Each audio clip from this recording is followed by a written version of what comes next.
नमस्कार दोस्तों, आप सभी का स्वागत है शिक्षा ज्ञान की दुनिया के यूट्यूब चैनल पर। हमने लक्ष्मीकांत के 4 चैप्टर कंप्लीट कर लिए हैं। 5वें चैप्टर का तीसरा पार्ट कंप्लीट करने जा रहे हैं। 2 भाग हमने ऑलरेडी कंप्लीट कर लिए हैं। चलिए टाइम न वेस्ट करते हुए शुरू करते हैं तीसरा पार्ट।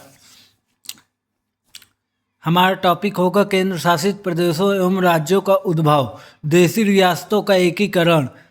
हेडिंग है देशी रियासतों का एकीकरण।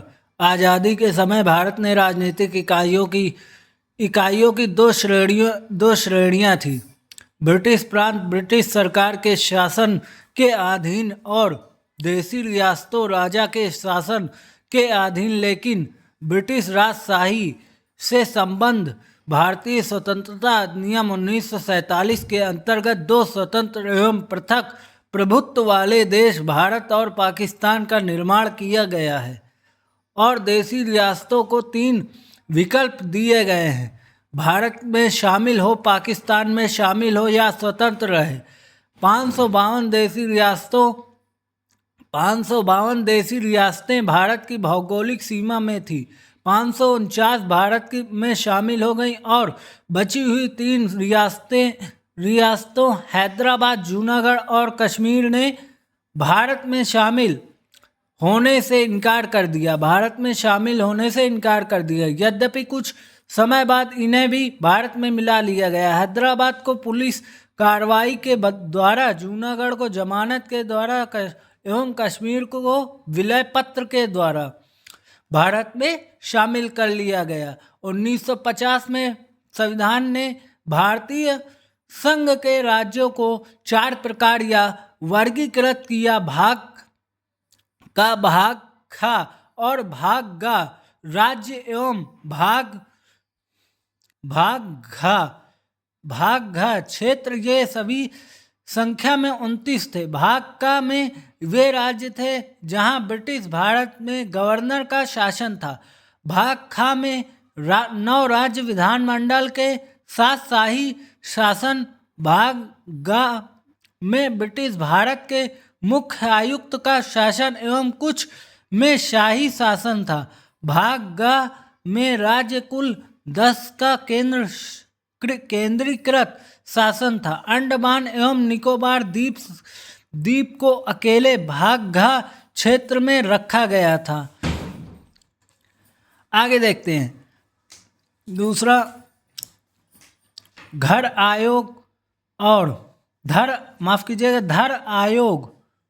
धर आयोग जेवीपी समिति। देशी रियासतों का शेष भारत में एकीकरण विशुद्ध रूप से अस्थायी व्यवस्था थी।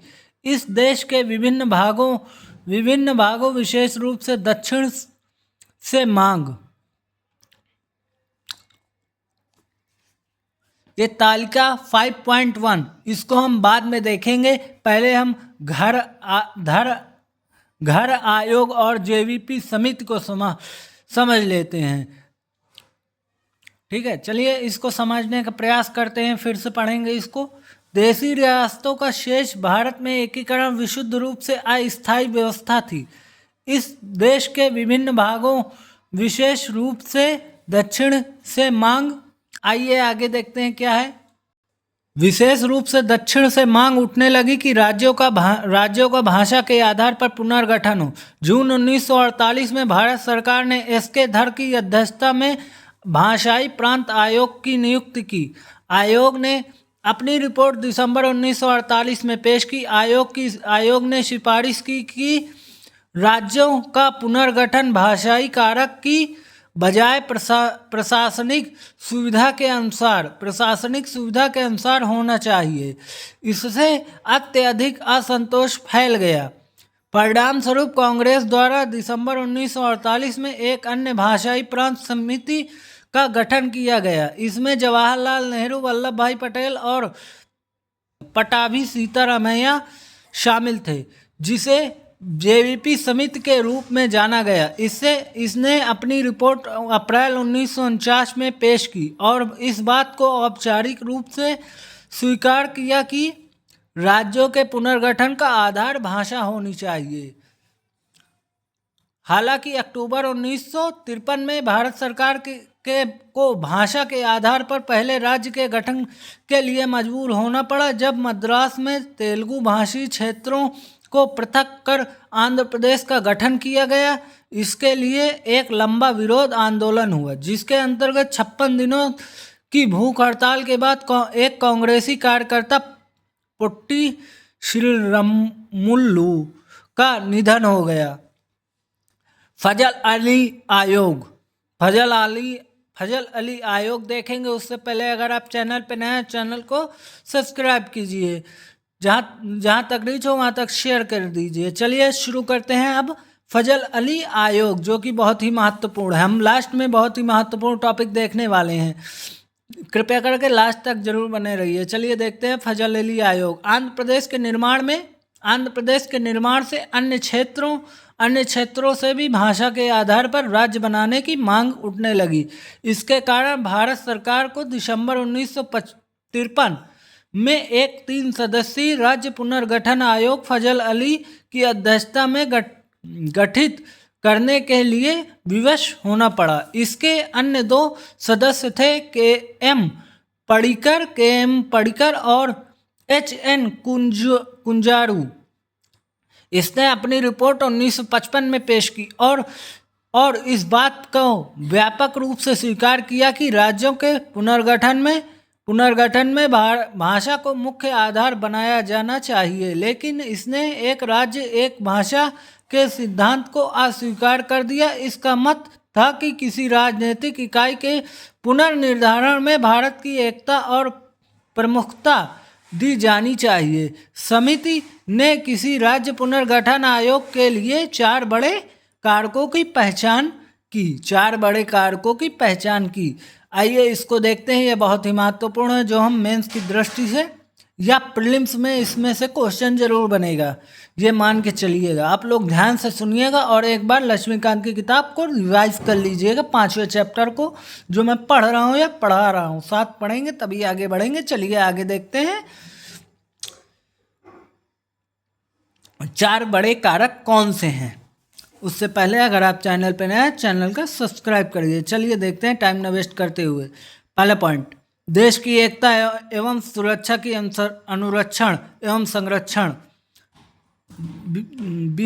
बा नंबर है भाषाई एवं संस्कृति एक रूपता यानी एकीकरण।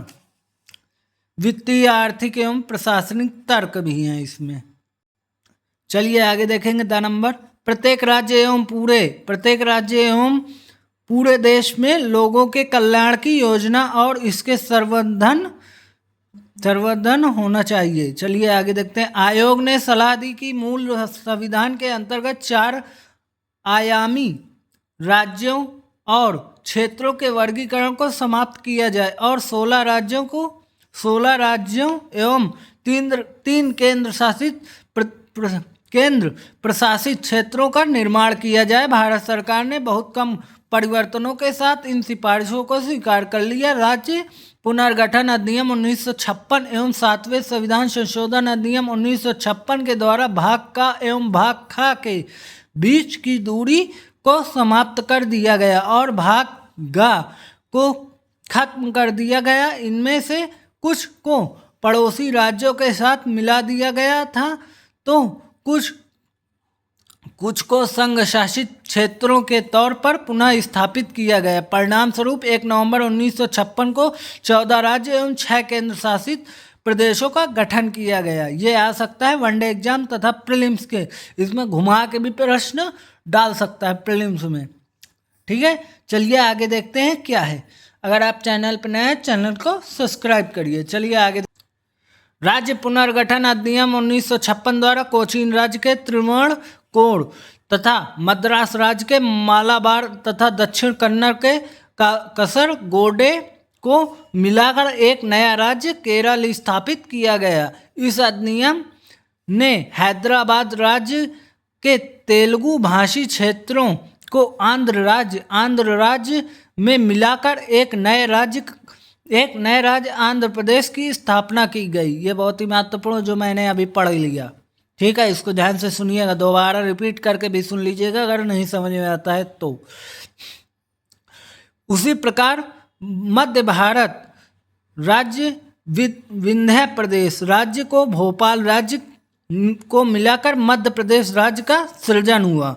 पुनः इसने सौराष्ट्र और कच्छ राज्य को बॉम्बे राज्य में, कुर्ग राज्य को मैसूर राज्य में, पटियाला एवं पूर्वी पंजाब को पंजाब राज्य तथा अजमेर राज्य को राजस्थान राज्य में विलयित कर दिया। इसके अलावा इस अधिनियम द्वारा नए संघ शासित प्रदेश लक्षद्वीप, मिनिकॉय तथा आमीन दीवी द्वीपों का सृजन मद्रास राज्य में काटकर किया गया। आइए देखते हैं 1956 के बाद बनाए गए नए राज्य एवं संघ शासित क्षेत्र। इसको पढ़ें उससे पहले अगर आप चैनल पर नए हैं, चैनल को सब्सक्राइब करिए और लाइक शेयर जहाँ तक आपकी रीच हो वहाँ तक कर दीजिए। मैं जितनी भी वीडियो अभी तक बना चुका हूँ, मतलब लक्ष्मीकांत की जितनी भी वीडियो बना चुका हूँ सभी महत्वपूर्ण है, सभी में कुछ न कुछ कवर किया गया हो। 4 चैप्टर कवर कर चुका हूँ, ठीक है, 4 चैप्टर कवर कर चुका हूँ जिसमें कुछ न कुछ महत्वपूर्ण पॉइंट मैंने पढ़े हैं। उसकी जितनी भी वीडियो अभी तक बनी है सारी लिंक आपको डिस्क्रिप्शन बॉक्स में मिल जाएगी। चलिए टाइम न वेस्ट करते हुए इसको पढ़ते हैं। 1956 में व्यापक स्तर पर राज्यों के पुनर्गठन के बावजूद भारत के राजनीतिक मानचित्र में व्यापक विविधता, राजनीतिक दबाव के चलते परिवर्तन की आवश्यकता महसूस की गई। भाषा एवं सांस्कृतिक एकरूपता एवं अन्य कारणों के चलते दूसरे राज्यों से अन्य राज्यों के निर्माण की मांग उठी। महाराष्ट्र एवं गुजरात 1960 में द्विभाषीय राज्य को बम्बई को 2 पृथक राज्यों में विभक्त किया गया। महाराष्ट्र मराठी भाषी लोगों के लिए एवं गुजरात भाषी लोगों के लिए गुजरात भारतीय संघ का 15वां राज्य था। दादर नगर हवेली 1954 में इसके स्वतंत्र होने से पूर्व वहाँ पुर्तगाल का शासन था। 1961 तक यहाँ लोगों द्वारा स्वयं चुना गया प्रशासन चलता रहा। 10वें संविधान संशोधन अधिनियम 1961 द्वारा इसे संघ शासित क्षेत्र में परिवर्तित कर दिया गया। गोवा, दमन एवं दीव 1961 में पुलिस कार्रवाई के माध्यम से भारत ने इन 3 क्षेत्रों को अधिग्रहित किया गया। 12वें संविधान संशोधन अधिनियम 1962 के द्वारा इन्हें संघ शासित क्षेत्रों के रूप में स्थापित किया गया। बाद में 1987 में गोवा को एक पूर्ण राज्य बना दिया गया। इसी तरह दमन और दीव को पृथक केंद्र शासित प्रदेश बना दिया गया। पुडुचेरी का क्षेत्र एवं पूर्व फ्रांसीसी गठन का स्वरूप था, जिसे भारत में पुडुचेरी, कराईकल, माहे और यनम के रूप में जाना गया। 1954 में फ्रांस ने इसे भारत के सुपुर्द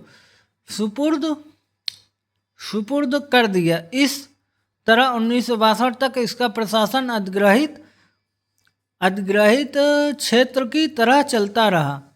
फिर इसे 14वें संविधान संशोधन अधिनियम द्वारा संघ शासित प्रदेश बनाया गया। नागालैंड 1963 में नागा पहाड़ियों और असम के बाहर त्वेन सोंग क्षेत्रों को मिलाकर नागालैंड राज्य का गठन किया गया। ऐसा नागा आंदोलनकारियों की संतुष्टि के लिए किया गया। तथापि नागालैंड को भारतीय संघ के 16वें राज्य का दर्जा देने से पूर्व 1961 में असम के राज्यपाल के नियंत्रण में रखा गया। मैंने बहुत ही महत्वपूर्ण टॉपिक पीछे कवर किए हैं। आप लोग वीडियो पूरी देख के आइएगा तभी समझ में आएगा। आधी अधूरी वीडियो देखने से कुछ नहीं होगा। हमारा आज का समय हो चुका है। हरियाणा, चंडीगढ़ और हिमाचल प्रदेश का गठन हम कल पढ़ेंगे। ये बहुत ही महत्वपूर्ण जो राज्यों का गठन चल रहा है, बहुत ही महत्वपूर्ण चैप्टर चल रहा है 5वां। प्रीलिम्स और मेंस की दृष्टि से आप लोगों की बहुत ही मदद होगी, आप लोगों की बहुत ही मदद कर सकूँगा ऐसी मेरी आशा है। आप लोगों को बहुत बहुत धन्यवाद। अगर आप लोग चैनल पर नए हैं, चैनल को सब्सक्राइब कीजिए। जहाँ तक आपकी रीच हो व्हाट्सएप स्टेटस पर ज़रूर लगा दीजिएगा ताकि लोगों को पता चले। लक्ष्मीकांत की सीरीज चलेगी, बहुत पूरी किताब ख़त्म करूँगा मैं इस तरीके से। अगर आप लोग एक बार इसको वीडियो देखेंगे और एक बार सुनेंगे तो आप लोगों का ज़रूर रिवीजन होगा। मैं ये नहीं कहता मैं सब कुछ पढ़ा दूंगा, मैं ये कहता हूँ मैं थोड़ा सा अपनी तरफ से प्रयास कर रहा हूँ लोगों तक ज्ञान पहुँचाने के लिए। मेरा इस चैनल का यही उद्देश्य है, शिक्षा ज्ञान की दुनिया, यानी शिक्षा ही ज्ञान की दुनिया है। इसमें सारा महासागर समाया हुआ है। ये लक्ष्मीकांत की किताब है, आप देख सकते हैं। मैंने 4 चैप्टर कवर कर लिए हैं। 5वें चैप्टर का दूसरा पार्ट भी कवर हो चुका है। ये तीसरा पार्ट जो कवर हो चुका है। आप लोगों का बहुत बहुत धन्यवाद। अगर आप लोग चैनल पर नए हैं, चैनल को सब्सक्राइब करके जरूर जाइएगा। आप लोगों का बहुत बहुत धन्यवाद वीडियो पूरा देखने के लिए। हमारा समय हो गया है, अब हम नेक्स्ट टॉपिक क्या नेक्स्ट पार्ट कल देखेंगे, जिसमें हम पढ़ेंगे हमारा मेन राज्यों का गठन का पहला हम समाप्त करेंगे हरियाणा और चंडीगढ़ हिमाचल प्रदेश की सीमाओं का गठन कैसे हुआ। बहुत बहुत धन्यवाद पूरा वीडियो देखने के लिए, क्योंकि वीडियो बड़ा लंबा होता है। बहुत बहुत धन्यवाद।